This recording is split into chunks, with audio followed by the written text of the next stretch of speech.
Hello everyone, hope you all are doing well. So today we are going to do the next question of our agriculture optional answer writing practice series. जो हमारी agriculture optional answer writing practice series चल रही है उसके next question को आज हम लोग करने वाले हैं. And today's question is write the breeding objectives for the improvement of wheat and gram. Gram को इम्प्रूव करने के लिए क्या क्या हमारा वीट एंड ग्राम को इम्प्रूव करने के लिए what should be our breeding objectives, क्या क्या हमारा ब्रीडिंग ऑब्जेक्टिव्स होना चाहिए.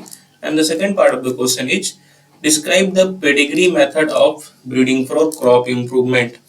तो जो भी पेडिग्री मेथड है, what is this pedigree method which you use for crop improvement.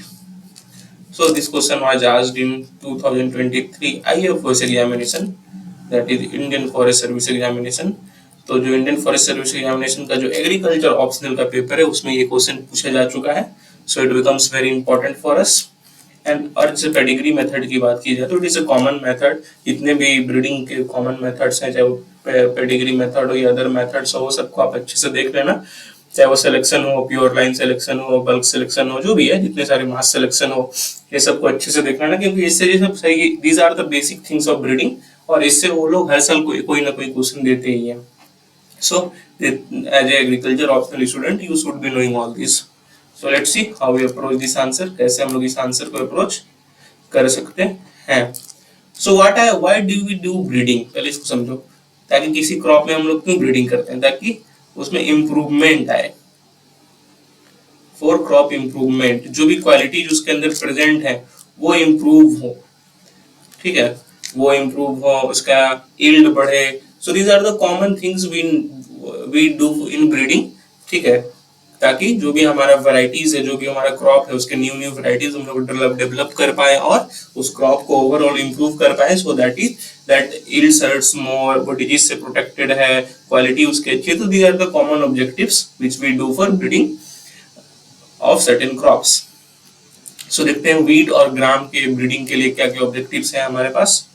So first of all breeding objectives of wheat. देखिए चार पांच जो कॉमन है मैं बताता हूँ, that you can use in every crop. अगर आपको नहीं भी ध्यान में रहे कि क्रॉप कोई अलग अलग क्रॉप के कोई अलग ऑब्जेक्टिव नहीं होता, there are 3-4 common objectives which you have to use.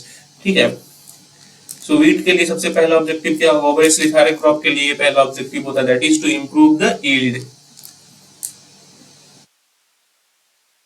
Yield improvement. तो first objective for every crop should be yield improvement. That is कि हमें यील्ड को इंप्रूव करना है, so that the yield is more and the farmers earn more. We have food security. So there are various reasons. So yield improvement is the major one. Secondly, disease resistance.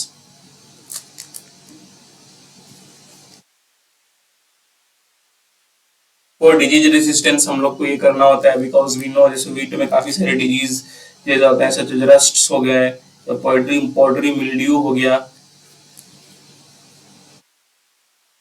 Poultry mildew, leaf spots हो गया, etcetera. These are the common disease of wheat. तो इन सब से बचाने के लिए हमें इंप्रूव कराना है वीट को, ताकि हमारा जो नया वैरायटी बने that should be disease resistant, that should be resistant so to these diseases, so it yields high. तो डिजीज रेसिस्टेंस भी कॉमन है, हर क्रॉप में आप करते हैं. Abiotic stress tolerance, tolerate abiotic stress.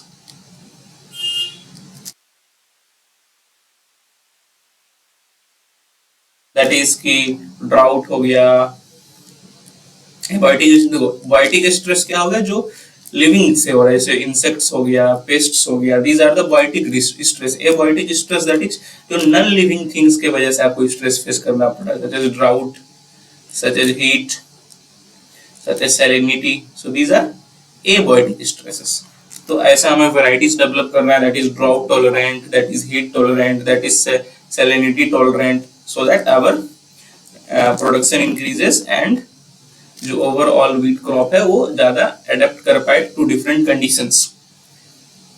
Next we can enhance for quality. Quality enhancement के लिए हम लोग इसको एज ए ब्रीडिंग ऑब्जेक्टिव रख सकते हैं टू इम्प्रूव व्हीट.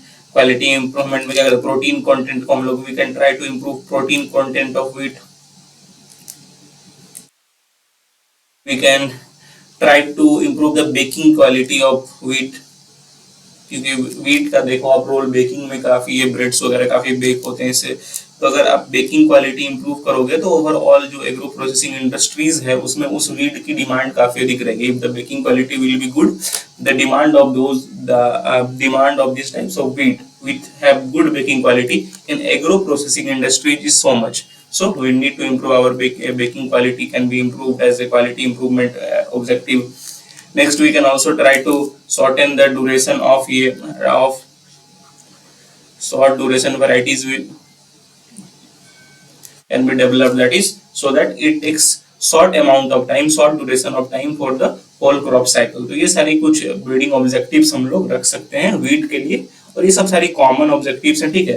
तो हर एक क्रॉप में यील्ड होगा, डिजीज रेजिस्टेंस होगा, क्वालिटी सब में यूज होगा, बस आपको ध्यान में रखना है कि हर एक क्रॉप के हिसाब से थोड़े थोड़े उसमें चेंजेस करना है। जैसे आप देखो, आपको पता है डिजीज वीट में powdery mildew, रस्ट, सीधा कॉमन डिजीज ऑफ वीट, हो सकता है किसी और क्रॉप में ये डिजीज ना होंगे। तो आपको बस एक ओवरऑल अप्रोच रखना है कि किस तरह से ऐसे आंसर्स को अप्रोच कर पाए, ताकि उस क्रॉप का वहां पे डिजीज मेंशन कर दो। क्वालिटी के लिए मान के चलो कोई अदर टाइप से क्रॉप है जिसका प्रोटीन से उतना संबंध नहीं है, तो उसमें प्रोटीन नहीं लिखेंगे, उसमें कुछ और लिख सकते हैं, फोर्टिफिकेशन वगैरह पे भी ध्यान दे सकते हैं। So these are the common points you can write for every crop, ठीक है। जरूरी नहीं कि वीट पूछा है तो सब तभी ये सब लिखेंगे, नहीं, you can write for all. और ये सब कॉमन ही होता है हर एक क्रॉप में। किसके लिए आप इंप्रूव करोगे? यील्ड के लिए करोगे, डिजीज रेजिस्टेंस के लिए करोगे, वर्टिकल स्ट्रेस के लिए करोगे, ड्यूरेशन के लिए करोगे, क्वालिटी के लिए करोगे। So objectives will be almost same for every crop with certain differences. Okay, so I hope you are able to understand this. Now let's move to the breeding objectives of gram. So what could be the breeding objectives of gram? First, इसमें भी आपका वही होगा, to increase the yield.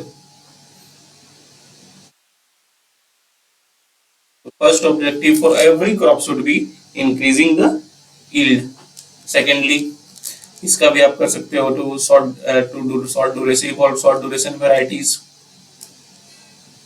और इसमें अगर आप कुछ वैरायटीज वगैरह के एग्जांपल दे सकते हो तो दैट कुड बी ग्रेट। जैसे मैं यहाँ देता हूँ फॉर एग्जांपल, एक बम्बन वन वैरायटी है which it's short duration and it takes 110 days for complete cycle, so it is little bit less than अगर आप देखो ओवरऑल क्रॉप्स का। तो ऐसे शॉर्ट ड्यूरेशन हम लोग ग्राम में ध्यान रखते हैं कि शॉर्ट ड्यूरेशन अराउंड डेज जो है वो 105 तक आ जाए, 105 डेज तक आ जाए क्रॉप्स की duration, so that it takes less time for the whole cycle.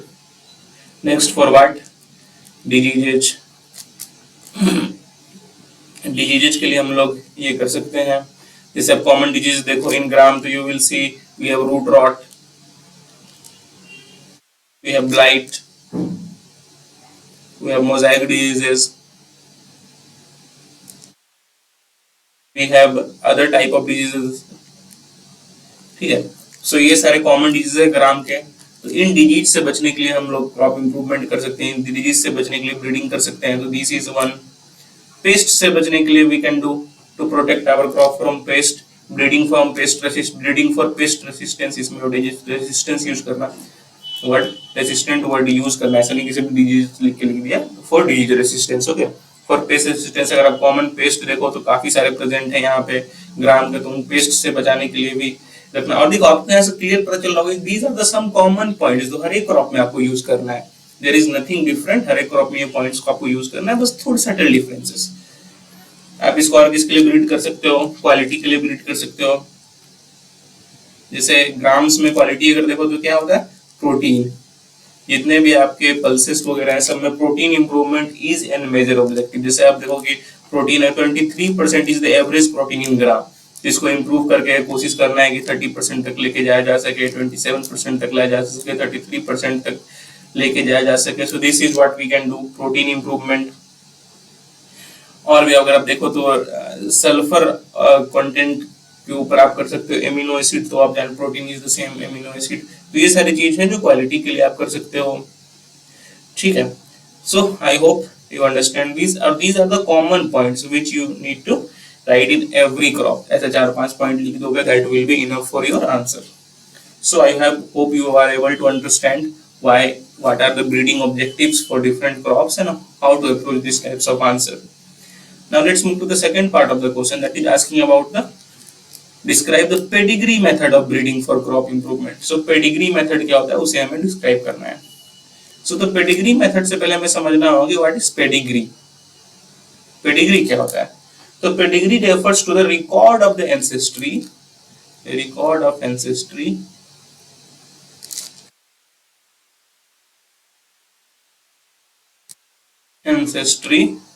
of an individual selected plant,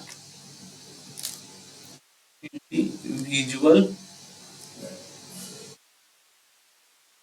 जो भी हमारा प्लांट है, ठीक है, उसके जो एंसेस्ट्री का रिकॉर्ड है, उसके जो एंसेस्टर्स हैं, उन एंसेस्टर्स का जो रिकॉर्ड है उसको हम लोग क्या बोलते हैं, pedigree. You have been, I think you have studied in class 11 12 also कि what pedigree is, the record of ancestors is pedigree. अब देखो पेडिग्री मेथड ऑफ ब्रीडिंग में हम लोग क्या करते हैं, we try to take the superior genotypes of these ancestors, जो हमारे ancestors में superior genotypes थे, सो जो शायद कि मेरे अंदर नहीं आया, हो सकता है कि किसी ancestor में एक, फॉर एग्जांपल ग्राम है, ठीक है, ग्राम के लिए हम कर रहे हैं फॉर एग्जांपल, जिसमें समझा रहा हूँ, या वीट के लिए कर रहे हैं, हो सकता है हमारे किसी के ancestor में there was high protein content, but वो हमारे अंदर नहीं आया, ठीक है, जो भी करंट वैरायटी उसके अंदर वो प्रोटीन, हाई प्रोटीन कंटेंट की क्वालिटी नहीं है, तो हमें ध्यान रखना है कि हमें उस तरह से इसको ब्रीड करना है ताकि जो एंसेस्टर्स की जो सुपीरियर क्वालिटीज है वो करंट क्रॉप में हमारा आ पाए। सो this is what pedigree method of breeding is.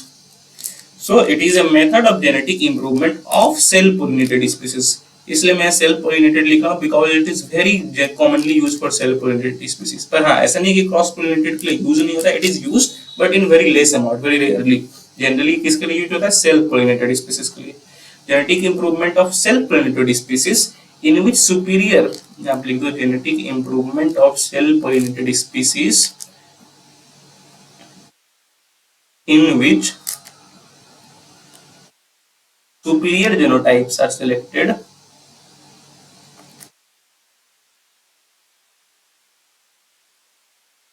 genotypes are selected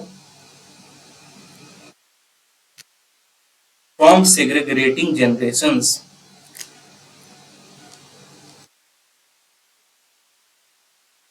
from segregating generation। अब देखो ये segregating generations क्या हुआ, that is our ancestry, जो हमारे generations हैं, ठीक है, and proper records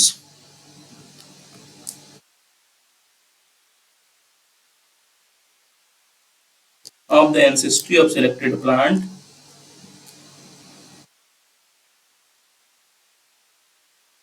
the ancestry of selected plants is maintained in, selected plants are maintained in, I hope it is visible, each generation। तो दिस इज द डेफिनेशन, मैंने definition भी लिखा दिया, आप समझ भी पाए होगे अच्छे से, और you please note it down ताकि आप इसको अपने आंसर्स में यूज कर पाओ।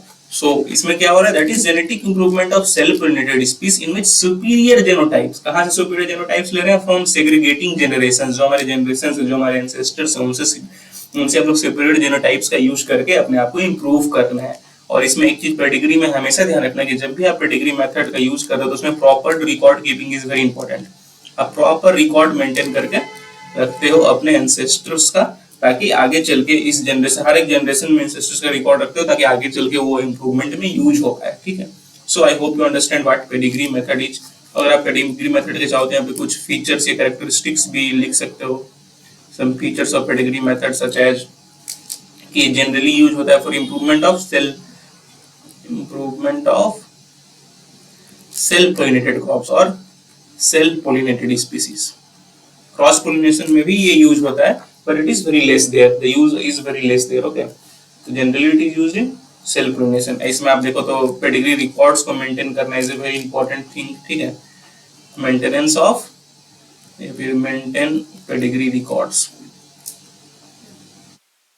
we need to maintain pedigree records so that we know the qualities of our ancestors and that could be used later, ठीक है। The time taken in the pedigree method is around 14 to 15 years। It takes about 14 to 15 years for the variety to improve। So आप देख सकते हो time is little bit more here। तो ऐसे भी जितने भी ट्रेडिशनल ब्रीडिंग मेथड्स होते हैं उनमें टाइम अधिक लगता है। अगर आप इसके जेनेटिक कॉन्स्टिट्यूशन की बात करें, genetic constitution, that it's genetically it is homozygous and homogeneous। जो भी वेराइटी इज डेवलप्ड होता है इससे, it is generally homozygous and homogeneous because it is generally used in cell pollinated species or cell pollination that is related to homo, that is homozygous and homogeneous. यही अगर cross pollination में इसका ज्यादा use होता है तो it should be heterozygous and heterozygous and heterogenous, but self pollinated है तो इसका जेनेटिक कॉन्स्टिट्यूशन जनरली क्या होगा, homozygous and homogenous. So these are the some of the common features. So I hope you understand the question today very well. आप question अच्छे से समझ पाए होंगे. How to approach this type of question, I hope you are able to understand. Breeding objectives हमने देख लिया wheat और ग्राम का, और एक ओवरऑल ये भी समझ लिया कि कैसे सारे क्रॉप्स के ब्रीडिंग ऑब्जेक्टिव्स में हम आंसर कर पाते हैं. पेडिग्री मेथड भी आपने देख लिया. So that is all for today. Please do like.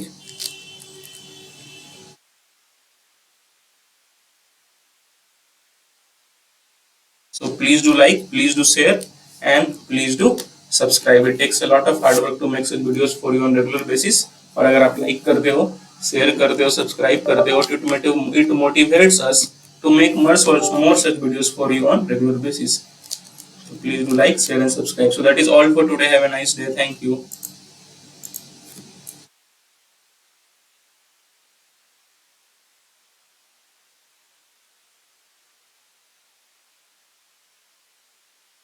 Thank you. Have a nice day.